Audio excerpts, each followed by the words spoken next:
kemudahan dan kelancaran dalam belajar. Ayo sekarang anak-anak kita berdoa terlebih dahulu. Silakan ketua kelas pimpin doanya. Berdoa mulai. Bismillahirrahmanirrahim. Rabbi shrahli sadri wa yassir li amri wahlul 'uqdatam min lisani yafqahu qawli. Rabbi zidni ilma warzuqni fahma. Amin. Oke, baiklah, Ibu absen dulu ya. Oke. Anggi, Hadir, oh. Bira, Ya, Bu. Vidya, Hadir. Ana. Hah? Ya, Bu. Oke, semuanya hadir ya. Ya, Bu. Anak-anak masih ingat gak di pertemuan kemarin kita membahas tentang apa? Masih. Tentang apa tuh? Sistem saraf. Iya, betul Sabira. Kita membahas tentang sistem syaraf. Nah, untuk pertemuan kali ini kita membahas tentang bagaimana kerja dari sistem syaraf dan gangguan dari sistem syaraf tersebut. Kemarin kan Ibu sudah membagi kalian ke beberapa kelompok. Nah, coba perwakilan kelompok menjelaskan tentang apa itu sistem syaraf. Coba perwakilan kelompok Anggi menjelaskan tentang sistem syaraf. Baik, Bu. Itu yang pertama, sistem saraf itu adalah sebuah sistem organ yang mengkoordinasi dan mengatur kerja semua sistem organ agar dapat bekerja dan melakukan seluruh aktivitas tubuh kita, Bu. Nah, fungsinya juga ada untuk menerima, mengelola, dan menyampaikan rangsangan dari seluruh organ. Oke, bagus, pinter banget Anggi. Langsung saja ya, kita mulai pembelajaran hari ini. Benar kata Anggi tadi tentang sistem syaraf. Jadi, sistem syaraf itu adalah sebuah sistem organ yang mengkoordinasi dan mengatur semua kerja sistem organ agar dapat bekerja dan melakukan seluruh aktivitas tubuh. Nah, untuk itu kita harus tahu dulu tentang apa itu rangsangan atau impuls.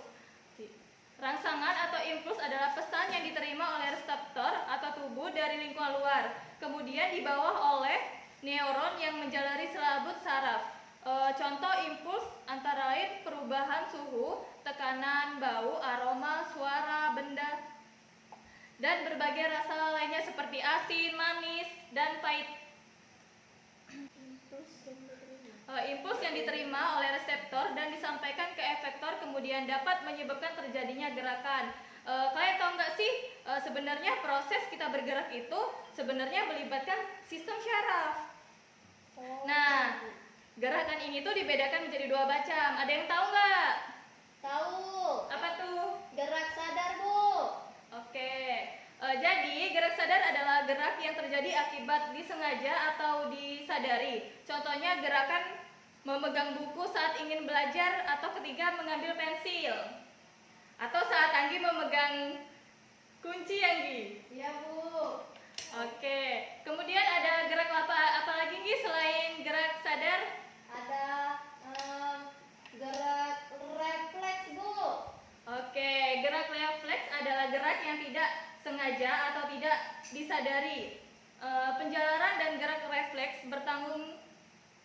berlangsung cepat melewati jalur pendek dan tidak melewati otak. Tetapi gerak refleks ini melewati sumsum tulang belakang. Contohnya antara lain terangkatnya kaki menginjek paku, menutupnya kantung kelopak mata sehingga benda asing masuk ke mata.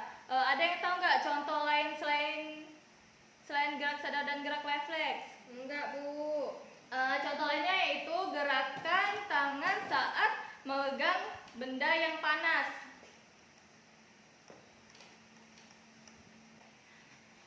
Nah, bagaimana kerja dari sistem syaraf? kita kan sudah mengetahui apa saja struktur dari sistem syaraf yang kita pelajari di pertemuan kemarin, yaitu akson, dendrit, inti sel, dan yang lainnya. Nah, bagaimana dengan transmisi dari impulsnya? Bagaimana cara mengetahui bahwa otak kita itu menyuruh jempol dan jari-jari kita itu untuk bergerak? Jadi, melalui mekanisme yang kompleks, otak kita membentuk suatu yang bernama potensial aksi dan meneruskannya ke sepanjang saraf yang bertanggung jawab untuk menggerakkan jempol.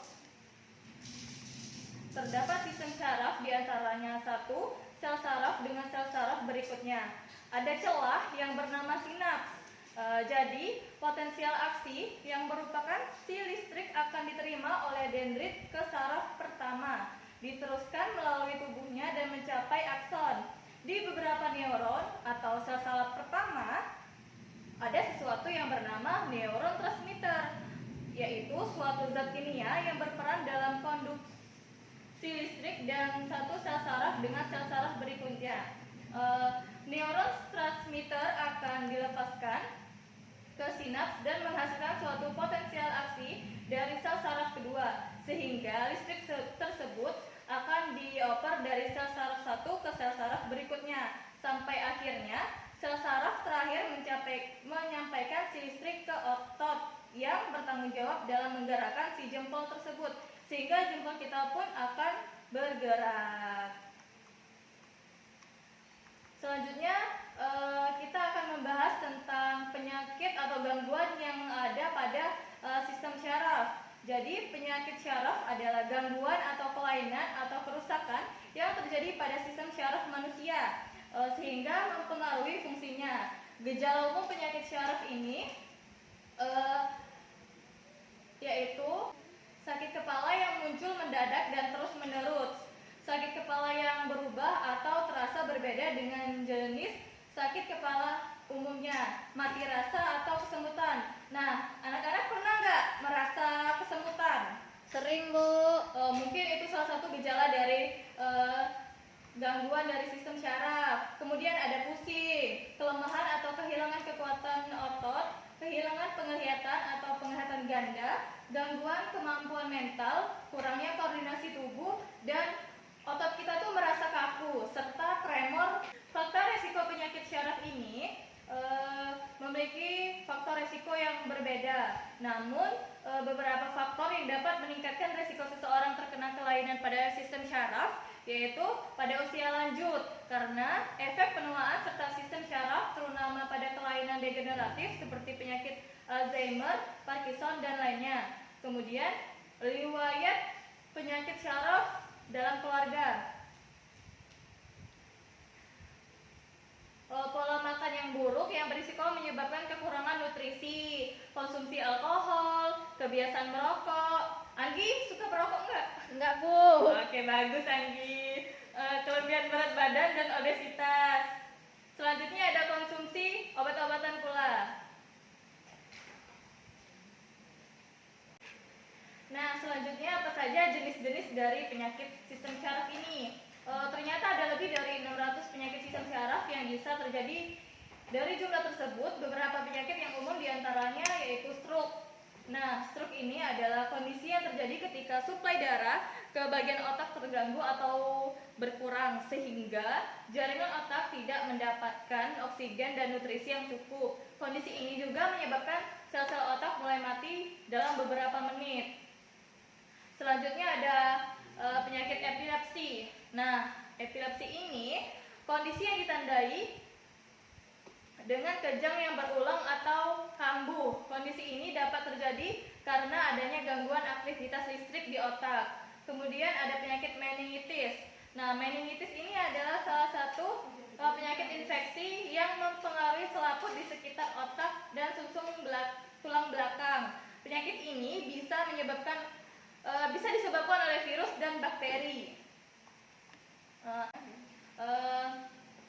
Baiklah, itulah materi yang dapat Ibu sampaikan pada pertemuan kali ini. Apakah anak-anak ada yang ingin bertanya? Saya, Bu. Iya. Nah, tadi kan Ibu menjelaskan tentang penyakit atau kelainan dari saraf kan? Iya. Nah, di sini yang ingin saya tanyakan, apa sih Bu penyebab dari penyakit saraf tersebut? Oke, bagus pertanyaannya. Jadi penyakit syaraf ini dapat disebabkan oleh beberapa hal. Misalnya dari faktor keturunan atau genetik, pada masalah pasokan darah atau gangguan vaskuler, kemudian cedera dan trauma, terutama pada kepala dan sumsum tulang belakang. Kemudian masalah yang muncul pada saat lahir ada masalah kesehatan mental seperti kecemasan, depresi dan yang lainnya. Nah, itulah tadi jawabannya. Apakah sudah jelas, Nak? Iya Bu, Alhamdulillah, terima kasih Bu. Alhamdulillah. Ada yang ingin ditanyakan lagi nggak, Nak? Cukup Bu. Oke, baiklah, kita tutup pertemuan kali ini. Ibu akhiri. Wassalamualaikum warahmatullahi wabarakatuh. Waalaikumsalam warahmatullahi wabarakatuh. Terima kasih Bu. Sama-sama. Love you. Love you. Yeay, balik. Terima